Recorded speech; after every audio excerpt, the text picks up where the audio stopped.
Welcome to view point.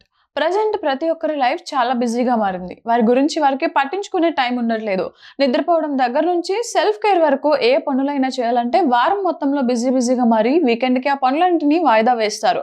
అలాంటి వాటిలో మంచి నిద్ర కూడా వీకెండ్స్‌కి ఫిక్స్ చేసిన ప్రోగ్రామ్‌లా మారిపోతుంది. వారం మొత్తం అనుకున్నట్లుగా నిద్రపోకపోవడంతో చాలా మంది వీకెండ్‌లో ఎక్కువ సేపు నిద్రపోవాలనుకుంటారు. దీనివల్ల మనసుకి అప్పటికి హాయిగా అనిపించినప్పటికీ కొన్ని సమస్యలు కూడా ఉన్నాయని చెబుతున్నారు నిపుణులు. అవేంటంటే నిద్రపోవడం మంచిదే. నిద్ర టైంలోనే మన బాడీ తనకి తాను రిపేర్ చేసుకుంటుంది. ఏవైనా సమస్యలున్నా చాలా వరకు అవి నిద్రలోనే దూరమవుతాయి. అది అందరికీ తెలిసిందే. కానీ అది ప్రతిరోజు ఒకేలా ఉండాలి. మరీ అవసరం అనుకుంటే వీకెండ్‌లో అరగంట, గంట ఎక్కువసేపు పడుకుంటే కాస్త పర్లేదు. అదే గంటలు పడుకోవడం మంచిది కాదు. దీనివల్ల మన డైలీ రొటీన్ డిస్టర్బ్ అయ్యే ప్రమాదం ఉంది. ఉదయం లేట్‌గా లేవడం వల్ల లేట్‌గానే తింటాం. దీంతో బాడీలో షుగర్ లెవెల్స్ తగ్గుతాయి. ఫుడ్ టైమింగ్స్ మారతాయి. ఇంట్లో చేసుకున్న ఫుడ్స్ తినడం కాకుండా ఇష్టమైన ఆహారం తీసుకుంటాం. ముఖ్యంగా ఈజీగా దొరికే జంక్ తినడానికి ట్రై చేస్తాం. దీంతో అది జీర్ణం అవ్వదు.